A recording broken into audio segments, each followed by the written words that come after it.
Hello, and welcome to Storytime with Miss Bethany. I'm Miss Bethany. I work at the Beaverton City Library, and today I'm going to share a book with you called Tops and Bottoms by Janet Stevens. Once upon a time, there lived a very lazy bear who had lots of money and lots of land. His father had been a hard worker and a smart business bear, and he had given all of his wealth to his son, but all Bear wanted to do was sleep. Not far down the road lived a hare. Although Hare was clever, he sometimes got into trouble. He had once owned land too, but he had lost it all in a risky bet with a tortoise, and now had to sell all of his land to Bear to pay off the debt. Hare and his family were in very bad shape. "The children are so hungry, Father Hare. We must think of something," Mrs. Hare cried one day. So Hare and Mrs. Hare put their heads together and cooked up a plan. The next day, Hare hopped down to Bear's house. Bear, of course, was asleep. "Hello, Bear. It's your neighbor, Hare, and I have a brilliant idea."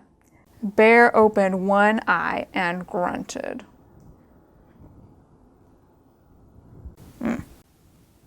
"We can be business partners," Hare said.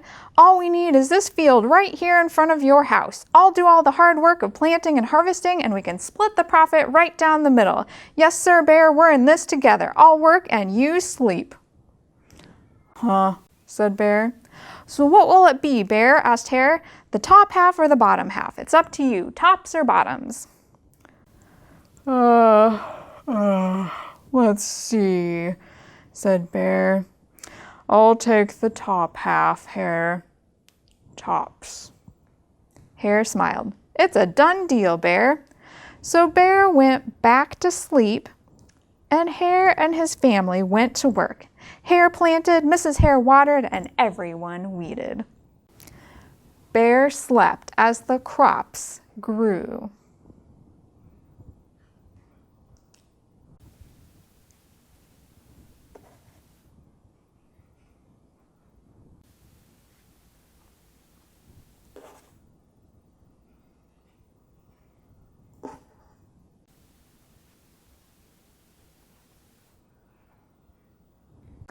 When it was time for the harvest, Hare called out, "Wake up, Bear! You get the tops and I get the bottoms." Hare and his family dug up the carrots, the radishes, and the beets. Hare plucked off all the tops and tossed them into a pile for Bear, and put the bottoms aside for himself. Bear stared at his pile. "But Hare, all the best parts are in your pile." "You chose the tops, Bear," Hare said. "Now, Hare, you've tricked me. You plant this field again, and this season I want the bottoms." Hare agreed. "It's a done deal, Bear."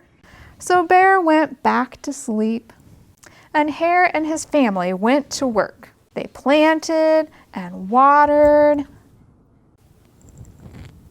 and weeded.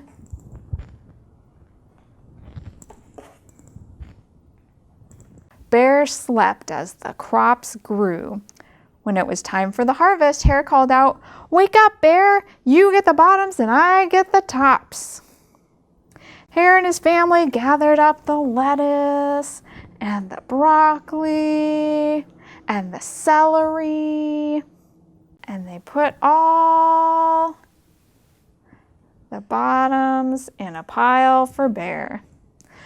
Bear looked at his pile and scowled. "Hare, you have cheated me again."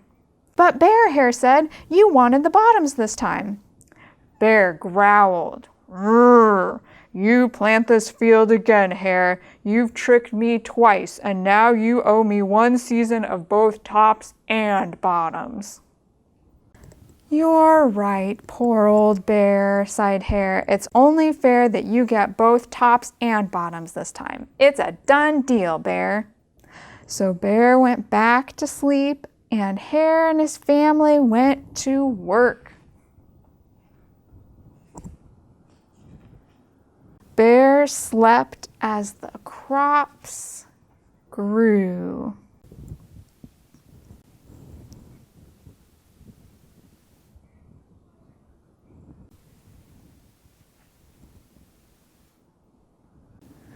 When it was time for the harvest, Hare called out, "Wake up, Bear! This time you get the tops and the bottoms." There in front of Bear's house lay a high field of corn. Hare and his family yanked up every corn stalk. Hare tugged off the roots on the bottom and the tassels at the top and put them in a pile for Bear. Then he carefully collected all the ears of corn and put them in a pile for his family. Bear rubbed his eyes and watched. "See, Bear, you get the tops and the bottoms. I get the middles. Yes, sir, Bear, it's a done deal." By now, Bear was wide awake. "That's it, Hare," he hollered. "From now on, I'll plant my own crops and take the tops, bottoms, and middles." Hare and his family scooped up the corn and hopped down the road toward home. Bear never again slept through the season of planting and harvesting.